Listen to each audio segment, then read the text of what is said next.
Humiliation at Chepauk ஆர்சிபிக்கு எதிராக CSK வந்து 17 வருஷம் கழிச்சு வந்து சேப்பாக்கில் தோத்துருப்பாங்க. இப்போ டிசிக்கு எதிராக சேப்பாக்கில் வந்து 15 வருஷம் கழிச்சு தோத்துருக்காங்க.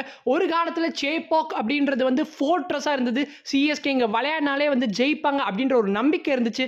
ஆனால் இனிமேல்ந்து அந்த நம்பிக்கை நம்ம யாருக்குமே இருக்க போகிறது கிடையாது. இந்த சீசன் வந்து 2020 விட வந்து ஒரு மோசமான சீசனாக வந்து இருக்க போகிறது வந்து கண்கூடா நமக்கு தெரியுது. there is nothing going right for CSK. opponents and venue தான் சேஞ்ச் ஆகுதே தவிர சிஎஸ்கேவோட அந்த பர்ஃபார்மன்ஸ் அண்ட் ரிசல்ட் ஒரே மாதிரி தான் இருக்குது. டாப் ஆர்டர் வந்து சுத்தமாக சரியில்லை. நான் டாப் ஆர்டர்னு சொல்கிறத விட நம்ம சிஎஸ்கேட பேட்டிங் இஸ் வெரி பிளீக். அதாவது ஹோப்லெஸ். இவங்க வந்து 180 போஸ்ட் பண்ணிட்டா அவ்வளோ தான், இவங்க முடிஞ்சிருச்சு இவங்க கதை. ஓகேங்களா, 180 சேஸ் பண்ணுறப்போ பவர் பிளேலே 3 விக்கெட்ஸ் லூஸ் பண்ணிட்டோம்னா game is already done and dusted. கண்ணாடி திருப்பினா ஆட்டோ எப்படா ஓடும், அந்த மாதிரி தான் சிஎஸ்கேட நிலைமை இப்போ கரண்ட்டாக இருக்குது. ஸோ இவங்களை கொண்டு வாங்க அவங்கள கொண்டு வாங்க, யார் வந்தாலுமே சிஎஸ்கேட நிலைமை இப்படி தான் இருக்க போகுது. இட்ஸ் ஃபனி தட் விஜய் சங்கரோட 127 ஸ்ட்ரைக் ரேட் தான் இன்னைக்கு ஹையஸ்டே. நம்ம ஆக்ஷன் அப்போ போஸ்ட் பண்ண வீடியோலேயே சொல்லியிருப்போம் கைஸ், நம்ம கிட்ட பவர் ஹிட்டர்ஸ் இல்லை அப்படின்னு வந்து நம்ம அப்போவே வந்து படிச்சு சொன்னோம். நிறைய பேர் வந்து என்ன புரிஞ்சுக்கிட்டாங்கன்னா சாம் கரன் வந்து ஒரு ஹிட்டர் தானேப்பா அப்படின்னு வந்து நம்பினாங்க. நீங்கள் இப்போ கூட வந்து என்னோட பழைய அந்த ஆக்ஷன் அப்போ நான் போஸ்ட் பண்ண வீடியோ போய் செக் பண்ணி பாருங்க. சிஎஸ்கேட ஸ்குவாடை பற்றி நம்ம பேசியிருப்போம். அந்த வீடியோவில் சொல்லியிருப்போம் பவர் ஹிட்டர்ஸ் இல்லை, இது வந்து சிஎஸ்கேக்கு கொஞ்சம் பிரச்சனையாக முடியலாம் அப்படின்னு சொல்லியிருப்போம். அதே மாதிரி தான் பவர் ஹிட்டர்ஸ் இல்லாதது எவ்வளோ ஒரு பிரச்சனையாக இருக்குன்னு இதை பார்த்தாலே புரியுது. அட்லீஸ்ட் பவர் ஹிட்டர்ஸை விட்டுருங்க, நம்ம கிட்ட குவாலிட்டியான பேட்டர்ஸ் இருக்காங்களா, அதுவே இப்போ ஒரு பெரிய கொஸ்டினாக வந்து மாறி இருக்கு. சிஎஸ்கே டெஃபினட்டாகவே ஆக்ஷனில் வந்து இன்னும் நல்லா பெர்ஃபார்ம் பண்ணியிருக்கணும். இன்னும் வந்து குவாலிட்டியான பேட்டர்ஸை பிக் பண்ணியிருக்கணும். ஏங்க நம்ம பேட்டர்ஸை வந்து பிக் பண்ணதெல்லாம் பாருங்களேன், ஹூடா, ட்ரிபாத்தி, விஜய் சங்கர், இந்த மாதிரி 3 பிளேயர்ஸை வந்து நம்ம பிக் பண்ணியிருக்கோம் ஆக்ஷனில். ஸோ 3 பேருமே வந்து ஒரே டீமில், அதுவும் ஸோ வேறு டீமில் இருந்தாலாவது ஓகேன்னு சொல்லலாம். 3 பேர் ஒரே டீமில் இருக்கிறது தான் இங்கே பிரச்சனையே. ஸோ நீங்கள் ஒருத்தருக்கு வாய்ப்பு கண்டிப்பாக வழங்கி ஆகணும், இல்லை உங்களால் 11 வந்து செட் பண்ண முடியாது. ஸோ அதுதான் இங்கே பிரச்சனையாகவே இருக்குது சிஎஸ்கேக்கு. அண்டு நம்ம கான்வே மேலே அதிகமான எதிர்பார்ப்பு வச்சுருந்தோம். ஸோ கான்வேக்கு நிறைய எடிட்ஸ் வந்து சோஷியல் மீடியாவில் வந்து மக்கள் வந்து போட்டிருப்பாங்க. ஸோ கான்வேக்கு அவ்வளோ அன்பு வந்து சிஎஸ்கே ஃபேன்ஸ் கொடுத்துருப்பாங்க. அதெல்லாம் பார்க்கறதுக்கு ரொம்ப ரொம்ப மகிழ்ச்சியாக இருந்தது ஆக்சுவலி. ஏன்னா கான்வேக்கு அந்த மாதிரி ஒரு அப்ரிசியேஷன் கண்டிப்பாக தேவை. 2023 he was one of our best performance. CSK 2023 finals win பண்ணதுக்குமே கான்வே ரொம்ப ரொம்ப முக்கியமான ஒரு காரணம். அவரோட தான் ஸ்டார்ட் பண்ணியிருக்கணும். ஸோ அவரை ஸ்டார்ட் பண்ணாமல் போனதே வந்து ஒரு பெரிய தப்பு. டூபே கிட்ட இன்டென்ட்லாம் நல்லா தான் இருக்குது. அவர் லாஸ்ட் 2024 வந்து எப்போ அவரோட ஃபார்ம் வந்து டிக்ளைன் ஆக ஆரம்பிச்சதோ அப்போ வந்து சிஎஸ்கே வந்து மேட்சஸை லூஸ் பண்ண ஆரம்பிச்சிருப்பாங்க. லாஸ்ட் 2024 சீசன் உங்கள் எல்லாருக்குமே ஞாபகம் இருக்கும் guys, CSK were in very comfortable position.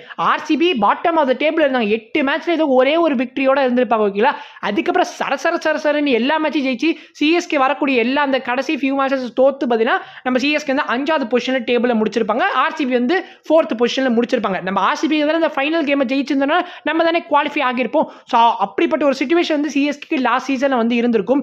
இந்த சீசனுக்கு வந்தீங்கன்னா சிஎஸ்கே ஸ்டார்டிங்ல இப்போ தோத்துட்டு இருக்காங்க. Maybe from now on they can start winning if they make the right changes. நான் என்ன சொல்ல வரேன்னா, யங்ஸ்டர்ஸ், நீங்கள் யங்ஸ்டர்ஸுக்கு வாய்ப்பு கொடுத்து அது வந்து தப்பாக முடிஞ்சு அது வந்து தோத்தா வந்து that is absolutely all right. At least next சீசனுக்காக வந்து நீங்கள் அவங்கள வந்து ட்ரை பண்ணி பார்க்கலாம். ஸோ அதுக்காகவாது யங்ஸ்டர்ஸ்க்கு வாய்ப்புகள் கொடுக்கணும். அது சிஎஸ்கே வந்து probably from the coming games கொடுத்தாங்கன்னா ரொம்ப ரொம்ப மகிழ்ச்சியாக இருக்கும். ஏன்னா நீங்கள் மற்ற டீம்ஸ்லாம் பார்த்தீங்கன்னா அவங்க எவ்வளோ சூப்பராக வந்து அவங்களோட அந்த யங்ஸ்டர்ஸை வந்து யூஸ் பண்ணுற விதமே வந்து பார்க்குறதுக்கு ரொம்ப ரொம்ப நல்லா இருக்குது. டிசியில் பார்த்தீங்கன்னா ஒரு விப்ராஜ் இருக்கார், எம்ஏல பார்த்தீங்கன்னா ஒரு புத்தூர் இருக்கார், அதுக்கப்புறம் நம்ம டிசில வந்து அசுதோஷ் சர்மான்னு ஒருத்தர் இருக்காரு, தென் எஸ்ஆர்எச் வந்து அனிகேத் வர்மா, அப்புறம் வந்து சொல்லிட்டே போனாங்க. இந்த மாதிரி பல பிளேயர்ஸ் வந்து இப்போதைக்கு வந்து ஜொலிச்சுட்டு இருக்காங்க மற்ற டீம்ஸில். நம்ம சிஎஸ்கே கிட்டயுமே பார்த்தீங்கன்னா ஷேக் ரஷீத் மாதிரியோ, ஆண்ட்ரி சித்தார்த்தோ, இல்லை வந்து வன்ஷ் பேடி, ராமகிருஷ்ணாகோ சொல்லிட்டே போகலாம். நாளைக்கு மேலே வெள்ளம் போனதுக்கு அப்புறமா அவங்களுக்கான அந்த வாய்ப்புகள் கொடுத்தாலும் பிரோஜனம் கிடையாது. From now itself CSK should start giving them the chances. நம்ம லாஸ்ட் 4 இயர்ஸ் எடுத்துக்கோங்களேன், நம்ம சிஎஸ்கே எந்த ஒரு யங்ஸ்டருக்கு வாய்ப்பு கொடுத்து அவங்க இப்போ வந்து ஒரு பெரிய பிளேயராக இருக்குங்க அப்படின்னு பார்த்தீங்கன்னா ஹேண்ட்ஃபுல் கூட கிடையாது. 2 பிளேயர் சொல்லலாம். அது வந்து பத்திரனாவாக இருக்கலாம் அண்ட் நம்ம ருத்ராஜா இருக்கலாம். இந்த 2 பிளேயரை தாண்டி சிஎஸ்கே ஒரு யங்ஸ்டருக்கு வாய்ப்பு கொடுத்து அவர் இப்போ ஒரு சூப்பர் பிளேயராக இருக்காருப்பா அப்படின்னு சொல்கிறதுக்கு யாருமே கிடையாது. அதுதாங்க பிரச்சனை சிஎஸ்கேல. இன்னும் பார்த்தீங்கன்னா இந்த பழைய பிளேயர்ஸே நம்பிட்டு இருக்கும். நீங்கள் சீசன் அண்ட் டெஸ்டட் பிளேயர்ஸை யூஸ் பண்ணுறது தப்பே கிடையாது. 2018 சீசனில் வந்து சிஎஸ்கே ஒரு டேடிஸ் ஆர்மி அப்படின்னு வந்து சொல்லியிருப்பாங்க. ஆனால் சிஎஸ்கே வந்து அந்த இயர் வந்து சாம்பியன்ஷிப்பை அடிச்சிருப்பாங்க. So anything can happen in cricket. நான் வந்து என்ன சொல்ல வரேன்னா, நீங்கள் இந்த மாதிரி பிளேயர்ஸ் வந்து நம்புறது தப்பு கிடையாது. ஆனால் அவங்கள மட்டும் நம்புறது தான் தப்புன்னு சொல்கிறேன். அட்லீஸ்ட் நீங்கள் வந்து வன்ஷ் பேடிக்கோ இல்லை ராமகிருஷ்ணா கோஷ்கோ நெக்ஸ்ட் கேம்லேருந்து வாய்ப்புகள் கொடுக்க ஆரம்பித்தா தான் வந்து அவங்க எப்படி பெர்ஃபார்ம் பண்ணுறாங்கன்னு உங்களுக்கு புரிய வரும். அண்ட் சிஎஸ்கே ஆக்ஷனில் எதுக்காக இத்தனை பேஸ் பவுலர்ஸை எடுத்தாங்கன்னு புரியல. ஏன்னா கமலேஷ் நாகர்கோட்டி, குர்ஜப்னீத் சிங்குக்குலாம் வந்து இந்த ஹோல் சீசன் வாய்ப்பு கிடைக்க போகிறது கிடையாது. அண்ட் நம்ம சிஎஸ்கே ருத்ராஜ் காய்க்வாடோட இந்த கேப்டன்சிக்கு வந்தோன்னா எதுக்காக முகேஷ் சௌத்ரியை வந்து இன்னைக்கு ஆட வச்சாங்க? அதுதான் வந்து ஒரு மிகப்பெரிய ஒரு டவுட்டாகவே நிறைய பேருக்கு இருக்கு. ஏன்னா அன்சுல் கம்போஜை நீங்க ஆட வச்சிருக்கணும். உங்ககிட்ட கலீல் அஹ்மத் இருக்கிறப்போ நீங்க இன்னொரு லெஃப்ட் ஹேண்டருக்காக போவீங்க. ஸோ ரெண்டு பேரும் similar kind of bowlers. So நீங்க அன்சுல் கம்போஜுக்கு போயிருக்கணும். அப்போதான் வந்து ஒரு நல்ல ஒரு காம்போ, ஒரு கெமிஸ்ட்ரி வந்து ஒர்க் அவுட் ஆகியிருக்கணும். ஆனால் ரெண்டு பேரும் நம்ம முகேஷ் சௌத்ரி அண்ட் கலீல் அஹ்மத் யூஸ் பண்ணது தப்பு. அதுவும் நம்ம முகேஷ் சௌத்ரி இன்னைக்கு ஒரு 50 வேற போட்டிருப்பாரு.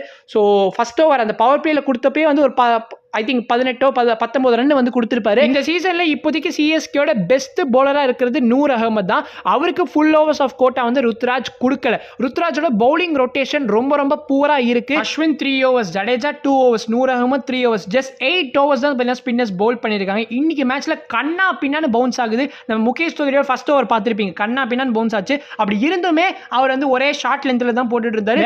டிஃபரன்ஸ் என்னன்னு பார்த்தீங்கன்னா நம்ம டிசியோட ஸ்பின்னர்ஸ் குல்தீப் யாதவ் அண்ட் விப்ராஜ் ரெண்டு பேருமே வேற லெவலில் பெர்ஃபார்ம் பண்ணியிருப்பாங்க. அக்ஷர் பட்டேலுக்கு வேலையே இல்லாத மாதிரி பண்ணியிருப்பாங்க. அதுதாங்க எஸ் டீம்.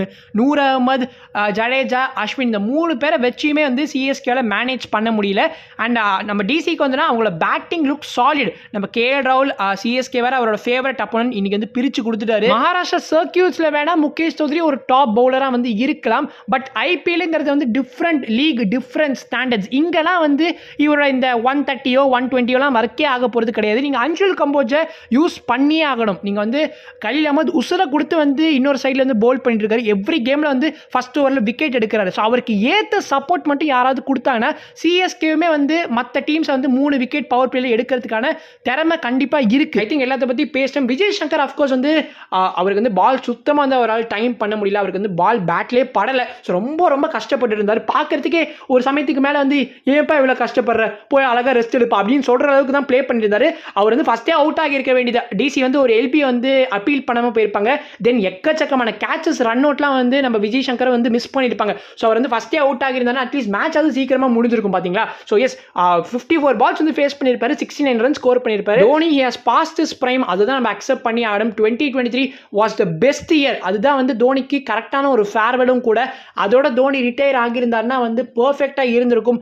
பட் 2024லையுமே வந்து சிஎஸ்கே கஷ்டப்பட்டாங்க. அட்லீஸ்ட் அந்த சீசனில் வந்து நமக்கு ஹோப் இருந்துச்சு, நம்ம வந்து குவாலிஃபை ஆகும். பட் இந்த சீசனில் just 4 matches have gone. But already நிறைய ஃபேன்ஸ் அவங்களோட ஹோப்ஸை இழந்துட்டாங்க. எனிவே ஓகே, இதோட இந்த வீடியோ முடிச்சுக்கலாம். நீங்கள் உங்களோட ஒப்பீனியன்ஸ் about the மேட்ச் என்ன அப்படிங்கிறது கண்டிப்பாக கமெண்ட்ஸில் மென்ஷன் பண்ணுங்கள். நெக்ஸ்ட் மேட்ச் சிஎஸ்கே வந்து பிபிகேஸ்க்கு எதிராக வந்து முலான்பூரில் ப்ளே பண்ண போகிறாங்க. ஸோ அதை பற்றின ஒரு ப்ரிவ்யூ ஆர் பிளேயிங் 11 சேஞ்சஸ் அதை பற்றி கண்டிப்பாக நம்ம பேசலாம். So I make video. பீஷியஸ் பை.